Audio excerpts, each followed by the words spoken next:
श्रीमद् भागवत महापुराण चतुर्थ स्कंद अध्याय 20। श्रीमद् भागवत महापुराण चतुर्थ स्कंद विंश अध्याय। महाराज पृथु की यज्ञशाला में श्री विष्णु भगवान का प्रादुर्भाव। श्री मैत्रेय जी कहते हैं, विदुर जी, महाराज पृथु के 99 यज्ञों से यज्ञ भोक्ता यज्ञेश्वर भगवान विष्णु को भी बड़ा संतोष हुआ। उन्होंने इंद्र के सहित वहां उपस्थित होकर उनसे कहा। श्री भगवान ने कहा, राजन, इंद्र ने तुम्हारे 100 अश्वमेध पूरे करने के संकल्प में विघ्न डाला है। अब ये तुमसे क्षमा चाहते हैं, तुम इन्हें क्षमा कर दो। नरदेव, जो श्रेष्ठ मानव, साधु और सद्बुद्धि संपन्न होते हैं, वे दूसरे जीवों से द्रोह नहीं करते, क्योंकि यह शरीर ही आत्मा नहीं है। यदि तुम जैसे लोग भी मेरी माया से मोहित हो जाएं, तो समझना चाहिए कि बहुत दिनों तक की हुई ज्ञानीजनों की सेवा से केवल श्रम ही हाथ लगा। ज्ञानवान पुरुष इस शरीर को अविद्या, वासना और कर्मों का ही पुतला समझकर इसमें आसक्त नहीं होता। इस प्रकार जो इस शरीर में ही आसक्त नहीं है, यह विवेकी पुरुष इससे उत्पन्न हुए घर, पुत्र और धन आदि में भी किस प्रकार ममता रख सकता है। यह आत्मा एक शुद्ध, स्वयं प्रकाश, निर्गुण, गुणों का आश्रय स्थान, सर्वव्यापक, आवरण शून्य, सबका साक्षी एवं अन्य आत्मा से रहित है, अतएव शरीर से भिन्न है। जो पुरुष इस देहस्थित आत्मा को इस प्रकार शरीर से भिन्न जानता है, वह प्रकृति से संबंध रखते हुए भी उसके गुणों से लिप्त नहीं होता, क्योंकि उसकी स्थिति मुझ परमात्मा में रहती है। राजन, जो पुरुष किसी प्रकार की कामना न रखकर अपने वर्णाश्रम के धर्मों द्वारा नित्य प्रति श्रद्धा पूर्वक मेरी आराधना करता है, उसका चित्त धीरे धीरे शुद्ध हो जाता है। चित्त शुद्ध होने पर उसका विषयों से संबंध नहीं रहता तथा उसे तत्वज्ञान की प्राप्ति हो जाती है। फिर तो वह मेरी समतारूप स्थिति को प्राप्त हो जाता है। यही परम शांति, ब्रह्मा अथवा कैवल्य है। जो पुरुष यह जानता है कि शरीर, ज्ञान, क्रिया और मन का साक्षी होने पर भी कूटस्थ आत्मा उनसे निर्लिप्त ही रहता है, वह कल्याणमय मोक्ष पद प्राप्त कर लेता है। राजन, गुण प्रवाह रूप आवाहन तो भूत, इंद्रिय, इंद्रियाभिमानी देवता और चिदाभास, इन सब की समष्टि रूप परिच्छिन्न लिंग शरीर का ही हुआ करता है। इसका सर्वसाक्षी आत्मा से कोई संबंध नहीं है। मुझ में दृढ़ अनुराग रखने वाले बुद्धिमान पुरुष संपत्ति और विपत्ति प्राप्त होने पर कभी हर्ष, शोकादि विकारों के वशीभूत नहीं होते। इसलिए वीरवर, तुम उत्तम, मध्यम और अधम पुरुषों में समान भाव रखकर सुख दुख को भी एक सा समझो तथा मन और इंद्रियों को जीतकर मेरे ही द्वारा जुटाए हुए मंत्री आदि समस्त राजकीय पुरुषों की सहायता से संपूर्ण लोकों की रक्षा करो। राजा का कल्याण प्रजा पालन में ही है। इससे उसे परलोक में प्रजा के पुण्य का 6ठा भाग मिलता है। इसके विपरीत जो राजा प्रजा की रक्षा तो नहीं करता, किंतु उससे कर वसूल करता जाता है, उसका सारा पुण्य तो प्रजा छीन लेती है और बदले में उसे प्रजा के पाप का भागी होना पड़ता है। ऐसा विचार कर, यदि तुम श्रेष्ठ ब्राह्मणों की सम्मति और पूर्व परंपरा से प्राप्त हुए धर्म को ही मुख्यतः अपना लो और कहीं भी आसक्त न होकर इस पृथ्वी का न्याय पूर्वक पालन करते रहो, तो सब लोग तुमसे प्रेम करेंगे और कुछ ही दिनों में तुम्हें घर बैठे ही सनकादि सिद्धों के दर्शन होंगे। राजन, तुम्हारे गुणों ने और स्वभाव ने मुझको वश में कर लिया है, अतः तुम्हें जो इच्छा हो मुझसे वर मांग लो। उन क्षमा आदि गुणों से रहित यज्ञ, तप अथवा योग के द्वारा मुझको पाना सरल नहीं है। मैं तो उन्हीं के हृदय में रहता हूँ जिनके चित्त में समता रहती है। श्री मैत्रेय जी कहते हैं, विदुर जी, सर्वलोक गुरु श्रीहरि के इस प्रकार कहने पर जगद्विजय महाराज पृथु ने उनकी आज्ञा शिरोधार्य की।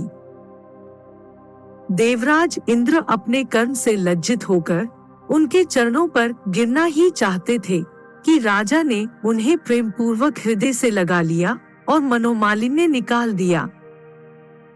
फिर महाराज पृथु ने विश्वात्मा भक्तवत्सल भगवान का पूजन किया और क्षण क्षण में उमड़ते हुए भक्ति भाव में निमग्न होकर प्रभु के चरण कमल पकड़ लिए। श्रीहरि वहां से जाना चाहते थे, किंतु पृथु के प्रति जो उनका वात्सल्य भाव था उसने उन्हें रोक लिया। वे अपने कमलदल के समान नेत्रों से उनकी ओर देखते ही रह गए, वहां से जा न सके।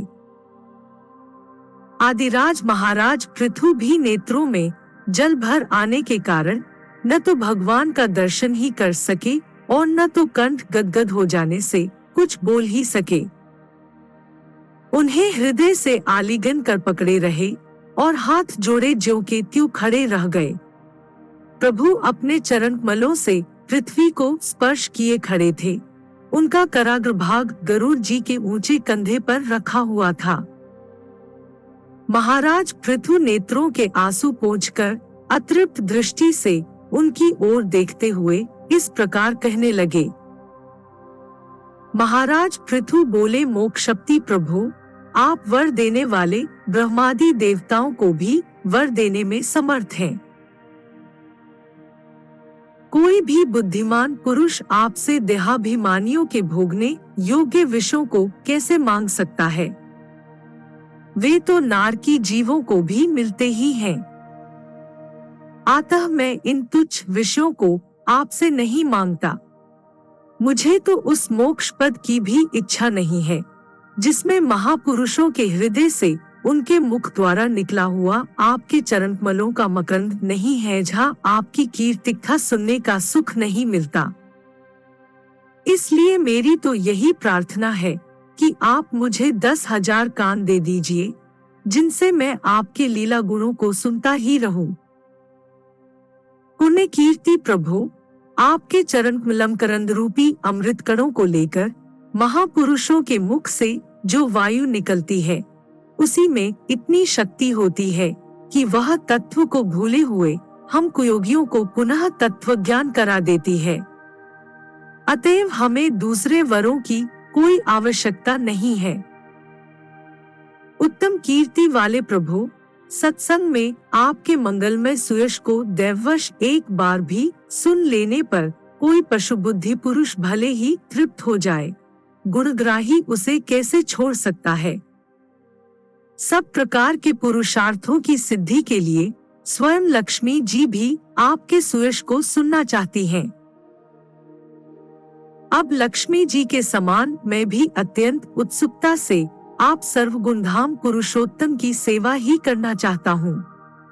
किंतु ऐसा न हो कि एक ही पति की सेवा प्राप्त करने की होड़ होने के कारण आपके चरणों में ही मन को एकाग्र करने वाले हम दोनों में कलह छिड़ जाए। राजन, तुम्हारे गुणों ने और स्वभाव ने मुझको वश में कर लिया है।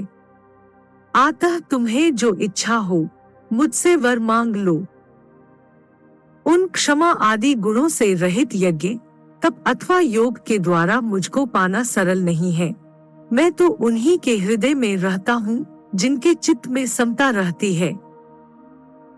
श्री मैत्रेय जी कहते हैं, विदुर जी, सर्वलोक गुरु श्रीहरि के इस प्रकार कहने पर जगद्विजय महाराज पृथु ने उनकी आज्ञा शिरोधार्य की। देवराज इंद्र अपने कर्म से लज्जित होकर उनके चरणों पर गिरना ही चाहते थे कि राजा ने उन्हें प्रेम पूर्वक हृदय से लगा लिया और मनोमालिन्य निकाल दिया। फिर महाराज पृथु ने विश्वात्मा भक्तवत्सल भगवान का पूजन किया और क्षण क्षण में उमड़ते हुए भक्ति भाव में निमग्न होकर प्रभु के चरण कमल पकड़ लिए। श्रीहरि वहां से जाना चाहते थे, किंतु पृथु के प्रति जो उनका वात्सल्य भाव था, उसने उन्हें रोक लिया। वे अपने कमलदल के समान नेत्रों से उनकी ओर देखते ही रह गए, वहां से जा न सके। आदिराज महाराज पृथु भी नेत्रों में जल भर आने के कारण न तो भगवान का दर्शन ही कर सके और न तो कंठ गदगद हो जाने से कुछ बोल ही सके। उन्हें हृदय से आलिंगन कर पकड़े रहे और हाथ जोड़े ज्यों के त्यों खड़े रह गए। प्रभु अपने चरण कमलों से पृथ्वी को स्पर्श किए खड़े थे। उनका कराग्र भाग गरुड़ जी के ऊंचे कंधे पर रखा हुआ था। महाराज पृथु नेत्रों के आंसू पोंछकर अतृप्त दृष्टि से उनकी ओर देखते हुए इस प्रकार कहने लगे। महाराज पृथु बोले, मोक्षशक्ति प्रभु, आप वर देने वाले ब्रह्मादि देवताओं को भी वर देने में समर्थ हैं। कोई भी बुद्धिमान पुरुष आपसे देहाभिमानियों के भोगने योग्य विषयों को कैसे मांग सकता है? वे तो नारकी जीवों को भी मिलते ही हैं। अतः मैं इन तुच्छ विषयों को आपसे नहीं मांगता। मुझे तो उस मोक्ष पद की भी इच्छा नहीं है जिसमें महापुरुषों के हृदय से उनके मुख द्वारा निकला हुआ आपके चरण कमलों का मकरंद नहीं है, जहां आपकी कीर्तिकथा सुनने का सुख नहीं मिलता। इसलिए मेरी तो यही प्रार्थना है कि आप मुझे 10,000 कान दे दीजिए, जिनसे मैं आपके लीला गुणों को सुनता ही रहूं। पुण्य कीर्ति प्रभु, आपके चरण कमलमकरंद रूपी अमृत कणों को लेकर महापुरुषों के मुख से जो वायु निकलती है, उसी में इतनी शक्ति होती है कि वह तत्व को भूले हुए हम कुयोगियों को पुनः तत्व ज्ञान करा देती है। अतएव हमें दूसरे वरों की कोई आवश्यकता नहीं है। उत्तम कीर्ति वाले प्रभु, सत्संग में आपके मंगलमय सुयश को दैववश एक बार भी सुन लेने पर कोई पशु बुद्धि पुरुष भले ही तृप्त हो जाए, गुणग्राही उसे कैसे छोड़ सकता है? सब प्रकार के पुरुषार्थों की सिद्धि के लिए स्वयं लक्ष्मी जी भी आपके सुयश को सुनना चाहती हैं। अब लक्ष्मी जी के समान मैं भी अत्यंत उत्सुकता से आप सर्वगुणधाम पुरुषोत्तम की सेवा ही करना चाहता हूँ। किंतु ऐसा न हो कि एक ही पति की सेवा प्राप्त करने की होड़ होने के कारण आपके चरणों में ही मन को एकाग्र करने वाले हम दोनों में कलह छिड़ जाए। जगदीश्वर जगत जननी लक्ष्मी जी के हृदय में मेरे प्रति विरोध भाव होने की संभावना तो है ही, क्योंकि जिस आपके सेवा कार्य में उनका अनुराग है, उसी के लिए मैं भी लालायित हूँ। किंतु आप दीनों पर दया करते हैं, उनके तुच्छ कर्मों को भी बहुत करके मानते हैं। इसलिए मुझे आशा है कि हमारे झगड़े में भी आप मेरा ही पक्ष लेंगे। आप तो अपने स्वरूप में ही रमण करते हैं, आपको भला लक्ष्मी जी से भी क्या लेना है?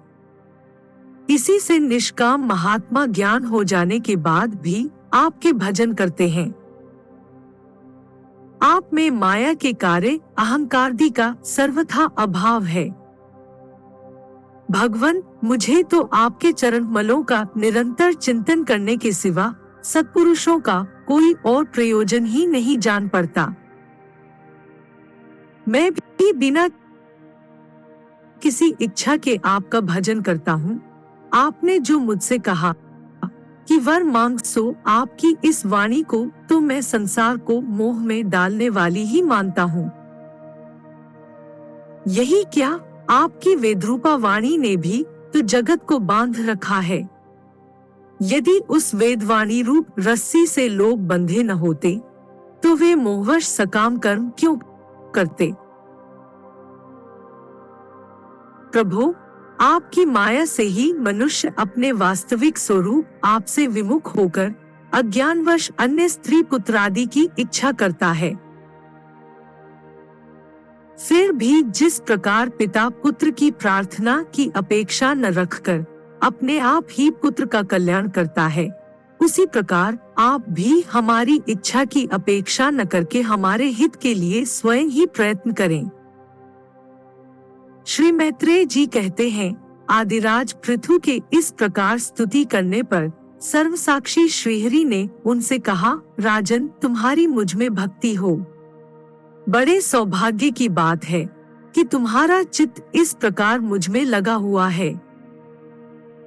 ऐसा होने पर तो पुरुष सहज में ही मेरी उस माया को पार कर लेता है, जिसको छोड़ना या जिसके बंधन से छूटना अत्यंत कठिन है।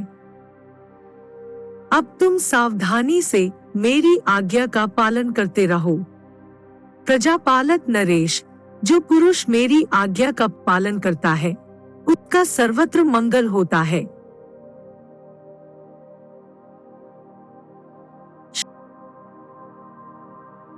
श्री मैत्रेय जी कहते हैं, विदुर जी, इस प्रकार भगवान ने राजर्षि पृथु के सार गर्भित वचनों का आदर किया।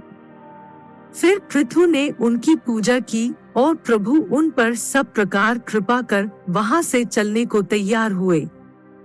महाराज पृथु ने वहां जो देवता, ऋषि, पितर, गंधर्व, सिद्ध, चारण, नाग, किन्नर, अप्सरा, मनुष्य और पक्षी आदि अनेक प्रकार के प्राणी एवं भगवान के पार्षद आए थे, उन सभी का भगवत बुद्धि से भक्ति पूर्वक वाणी और धन के द्वारा हाथ जोड़कर पूजन किया। इसके बाद वे सब अपने अपने स्थानों को चले गए।